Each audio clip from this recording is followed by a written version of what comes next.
Welcome back again to Braile's channel. Para po sa lahat ng naghihintay pa rin ng kanilang social pension payout especially sa National Capital Region. Narito pong muli ang panibagong payout schedule ng inyong social pension and good news na din dahil may naglabas na po sa isang lungsod ng NCR at iba pang karatig lugar kung saan at kailan ang mga ito ay yan po ang ating ibabahagi ngayon. But before po tayo mag-start sa ating topic, kung bago ka pa lang sa aking channel, please do kindly subscribe, like, and share na din sa ating mga kaibigan, kaanak o kapwa po natin pensioners at please do share na din sa ating mga social media accounts para mas marami pa ang makaalam. With no further ado, let's begin na po sa ating topic. Wow, eto na! May NCR na ulit.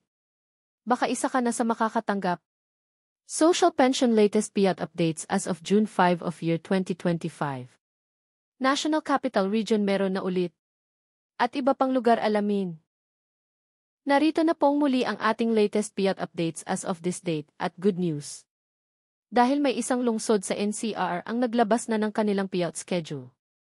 Simulan po muna natin sa probinsya ng Bagak, Bataan. Ang lahat ng beneficiaries ay makakatanggap ng para sa second quarter ng taon amounting to 3,000 pesos. Nakapag-start na po ang inyong payout ngayong araw June 5 para sa Barangay Parang, Binukawan at San Antonio na ginanap sa Parang Covered Court.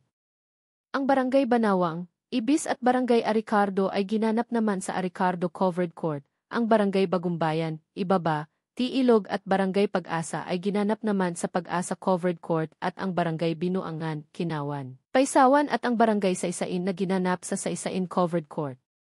Ang next schedule ay sa probinsya ng Moalboal. Ang lahat ng beneficiaries ay makakatanggap ng para sa second quarter ng taon amounting to 3,000 pesos. Nakaschedule na po ang inyong payout. This June 11 kabilang dito ang Barangay Agbalanga, Tomonoy, Lanao, Tunga, Poblacion East at ang Barangay Poblacion West na gaganapin sa inyong Barangay Covered Court. Ang sumunod na schedule ay sa probinsya ng Moncayo, Davao de Oro. Ang lahat ng beneficiaries ay makakatanggap ng para sa second quarter amounting to 3,000 pesos. Nakaschedule na po ang inyong payout this June 9. Kabilang dito ang Barangay Bailo, Hagimitan, Rizal, Banlag, Olaycon, Inambatan, Kasoon at ang Barangay San Jose na gaganapin sa bawat barangay gym. On June 10 naman nakaschedule mag-payout ang Barangay Mamunga, Tubo-Tubo, Awaw, Pasian, Union at Barangay Salvacion na gaganapin sa bawat barangay gym. On June 11 naman nakaschedule mag-payout ang Barangay Mount Diwata, Upper Ulip, Macopa, Babag, Naboth, at ang Barangay Poblacion na gaganapin sa bawat barangay gym at evacuation center. At panghuling araw, June 12, nakaschedule na ang Barangay San Isidro at ang lahat ng unclaimed payout na hindi nakakuha during the regular schedule, gaganapin po ito sa Women Activity Center. Ang next schedule po natin ay sa probinsya ng Barangay Binyang 2nd Bukeo, Bulacan. Nakaschedule na po ang inyong payout this June 10 na gaganapin sa inyong Senior Citizens Office na mag-start ng 10 to 12 ng tanghali.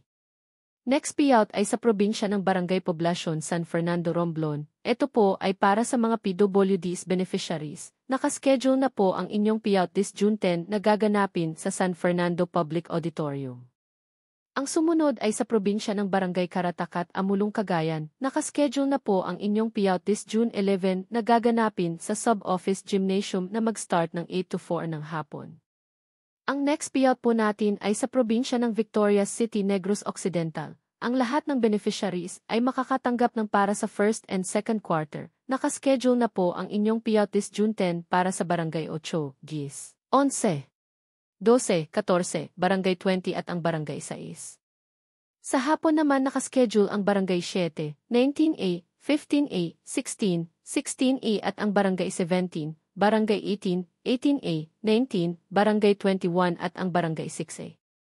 At sa June 11 naman nakaschedule ng mag-payout ang Barangay 1 hanggang Barangay 5, Barangay 3 at ang Barangay 9. Gaganapin po ang inyong payout sa Don Alejandro Acuña Yapquina Arts and Cultural Center. Samantala, ang lungsod ng Navotas City ng National Capital Region ay naglabas na ng announcement para sa gagawing first at second quarter payout amounting to 6,000 pesos sa kanilang mga seniors beneficiaries. Nakapagsimula na po ang inyong payout ngayong araw para sa Barangay North Bay Boulevard North na ginanap sa Navotas Sports Complex.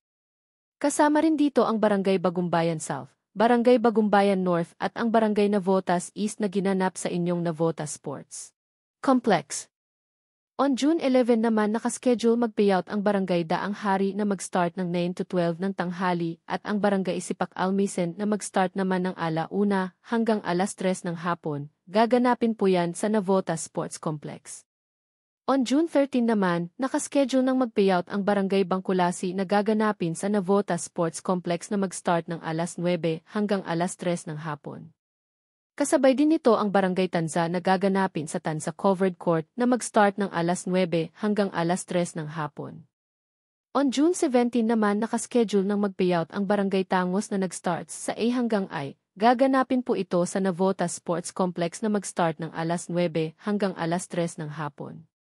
At sa June 19 nakaschedule ng mag-payout ang Barangay Tangos na ang apelyido ay starts with J hanggang Z. Gaganapin din ito sa Navotas Sports Complex na mag-start ng 9:00 hanggang 3:00 ng hapon. At panghuli on June 20.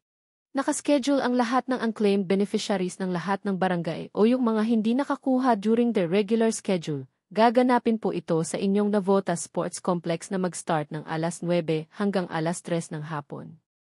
Para sa mga may katanungan o hinaing sa kanilang social pension o sa status ng kanilang application, ay maaari po tayong makipag-ugnayan sa ating mga barangay o sa mismong OSCA office para sa agarang kasagutan.